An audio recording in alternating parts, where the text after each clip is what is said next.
25 जनवरी 2013 यह तारीख जब भारत ने उस इंसान को खो दिया जिसने केवल एक ब्रांड नहीं बल्कि हर भारतीय के दिल और घरों में अपना जगह बना लिए। हम बात करें बलवंत पारेख के, जिन्हें लोग आज भी फेविकोल मैन के नाम से जानते हैं। क्या आप जानते हैं जिस फेविकोल ने आज एडेसिव इंडस्ट्री में क्रांति ला दी, उसकी शुरुआत एक साधारण चपरासी के रूप में हुआ था। बलवंत पारेख ने अपनी आइडिया, मेहनत और इनोवेशन से न सिर्फ एक ब्रांड खड़ा किया बल्कि इंडिया मार्केट में एडेसिव इंडस्ट्री में एक नया शुरुआत की। आइए आज उनकी स्टोरी को डिटेल्स में समझते हैं।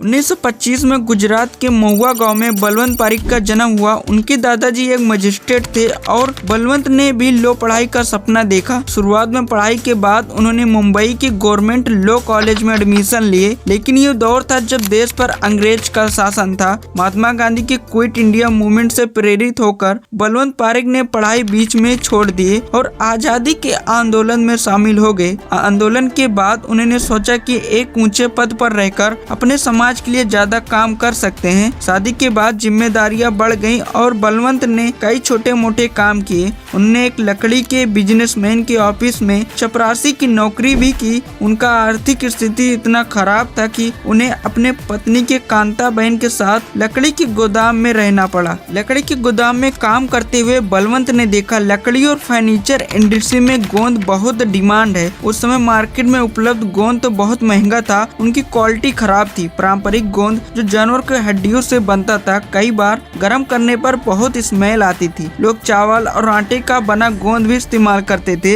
लेकिन सिर्फ हल्के कामों के लिए ठीक था। यहीं से बलवंत ने सोचा क्यों न ऐसा गोंद बनाया जाए जो टिकाऊ और सस्ता और इस्तेमाल करने में आसानी हो। लेकिन इसी सपने को हकीकत में बदलना आसान नहीं था। रिसर्च और मैन्युफैक्चरिंग के लिए पैसे की जरूरत था। इसी दौरान उनकी मुलाकात एक इन्वेस्टर मोहन से हुआ। दोनों ने मिलकर इंपोर्ट एक्सपोर्ट का बिजनेस शुरू किए। इस बिजनेस से जो पैसा कमाया उसे बलवंत अपने गोंद के सपने को पूरा करने में लगा दिए। 1954 में बलवंत जर्मनी गए, जहां उन्होंने खास गोंद मूविकोल का प्रोडक्शन प्रोसेस सीखे। भारत में लौटकर उन्होंने अपने भाई सुनील पारेख के साथ एक नया गोंद तैयार किए। 1959 में फेविकोल को लॉन्च किए और अपनी कंपनी का नाम रखे पारेख डाइकोम इंडस्ट्रीज। शुरुआत में कारीगर और बिजनेसमैन पारंपरिक गोंद इस्तेमाल कर रहे थे। उनका मानना था कि फेविकोल टिकाऊ नहीं होगा और बड़े बिजनेसमैन इसे सस्ता और लोकल प्रोडक्ट मानकर नजरअंदाज कर रहे थे। ये सब देखने के बाद लेकिन बलवंत ने हार नहीं मानी। उन्होंने छोटे दुकानदार और कारीगरों से खुद मिलकर फेविकोल को फायदा समझाएं। उन्होंने फेविकोल के छोटे पैकेज भी लॉन्च किए ताकि हर कोई इसे इस्तेमाल कर सके। उन्होंने डेमो वर्कशॉप्स आयोजित किए जहां कारीगरों फेविकोल को इस्तेमाल करके दिखाया गया और धीरे धीरे कारीगरों ने फेविकोल को अपनाना शुरू कर दिए।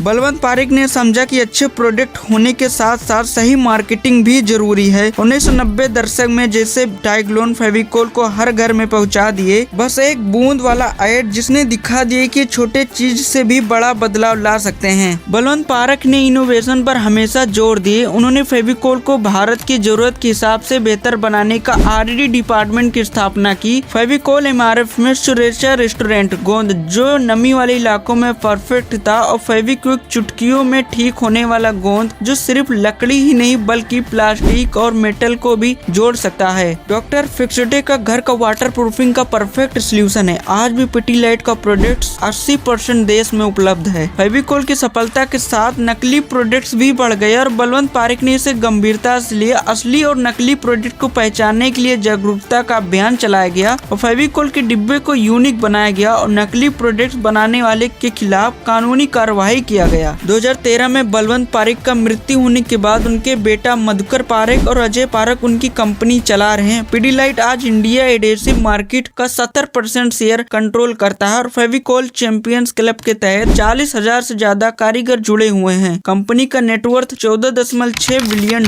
है। तो दोस्तों यही था बलवंत पारेख की स्टोरी। मिलते हैं न्यू वीडियो में।